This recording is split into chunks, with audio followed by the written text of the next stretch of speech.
हैं। महाशिवरात्रि व्रत में शिवरात्रि व्रत की कथा का पाठ करना बहुत ही शुभ फलदायी बताया गया है।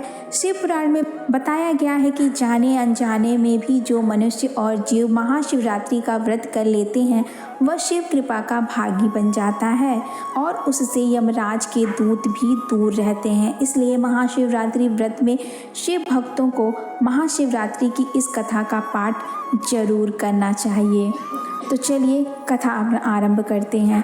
पूर्व काल में चित्रभानु नामक एक शिकारी था। वह शिकार करके अपने परिवार का भरण पोषण करता था। उस शिकारी पर साहूकार का कर्ज था, लेकिन वह उसका कर्ज समय पर नहीं चुका पाया। फिर साहूकार ने शिकारी को शिव मठ में बंदी बना लिया। जिस दिन उसे बंदी बनाया गया उस दिन शिवरात्रि थी। चतुर्दशी के दिन उसने शिवरात्रि व्रत की कथा सुनी और शाम होते ही साहूकार ने उसे अपने पास बुलाया और ऋण चुकाने के बारे में कहा। उसके बाद फिर वह शिकार की खोज में निकल गया। बंदी गृह में रहने के कारण वह बहुत भूखा था। शिकार की तलाश में वह बहुत दूर तक निकल आया। अंधेरा होने पर उसने जंगल में ही रात बिताने का फैसला किया और एक पेड़ पर चढ़ गया। उस पेड़ के नीचे शिवलिंग था जो बेलपत्र के पत्तों से ढका हुआ था। शिकारी को उसके बारे में जानकारी नहीं थी। पेड़ पर चढ़ते समय उसने जो टहनियाँ तोड़ी वह शिवलिंग पर गिरती रहीं। इस तरह से भूखे प्यासे रहकर शिकारी का शिवरात्रि का व्रत हो गया और शिवलिंग पर बेलपत्र भी चढ़ गए। रात के समय एक हिरणी पानी पीने तालाब पर आई। शिकारी जैसे ही उसका शिकार करने जा रहा था, हिरणी बोली, मैं गर्भवती हूँ, शीघ्र ही प्रसव करूँगी। तुम एक साथ 2 जीवों की हत्या करोगे। मैं बच्चों को जन्म देकर तुरंत तुम्हारे सामने आ जाऊँगी, तब मुझे मार लेना। शिकारी ने हिरणी को जाने दिया। इस दौरान अनजाने में कुछ बेलपत्र शिवलिंग पर गिर गए। इस तरह उसने अनजाने में प्रथम प्रहर की पूजा भी संपन्न कर ली। कुछ देर बाद एक हिरणी उधर से निकली। जैसे ही शिकारी उसे मारने के लिए धनुष बाण चढ़ाया तो हिरणी ने विनम्रतापूर्वक निवेदन किया, शिकारी, मैं थोड़ी देर पहले ही ऋतु से निवृत्त हूँ, कामातुर विरहिणी हूँ, अपने प्रिय की तलाश में हूँ। अपने पति से मिलकर मैं तुम्हारे पास आ जाऊंगी।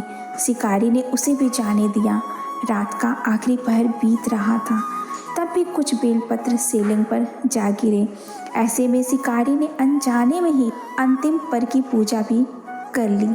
इस दौरान वहां एक हिरणी अपने बच्चों के साथ आई। उसने भी शिकारी से निवेदन किया और शिकारी ने उसे जाने दिया। इसके बाद शिकारी के सामने एक हिरण आया। शिकारी ने सोचा, अब तो मैं इसे यहाँ से नहीं जाने दूंगा, इसका शिकार करूँगा। तब हिरण ने उससे निवेदन किया कि मुझे कुछ समय के लिए जीवन दान दे दो। शिकारी ने पूरा रात की घटना उस हिरण को सुना दी। तब हिरण ने कहा, जिस तरह से तीनों पत्नियां प्रतिज्ञाबद्ध होकर गई हैं, मेरी मृत्यु से अपने धर्म का पालन नहीं कर पाएंगी। जैसे तुमने उन्हें विश्वास पात्र मानकर छोड़ा है, मुझे भी जाने दो। मैं उन सबके साथ तुम्हारे सामने शीघ्र ही उपस्थित होता हूँ। शिकारी ने उसे भी जाने दिया। इस तरह सुबह हो गई। उपवास, रात्रि जागरण और शिवलिंग पर बेलपत्र चढ़ाने से अनजाने में ही शिव रात्रि की पूजा पूर्ण हो गई। लेकिन अनजाने में हुई पूजा का परिणाम उसे तत्काल मिला।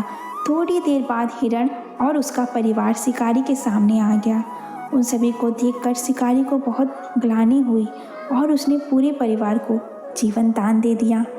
अनजाने में शिवरात्रि व्रत का पालन करने पर भी शिकारी को मोक्ष की प्राप्ति हुई।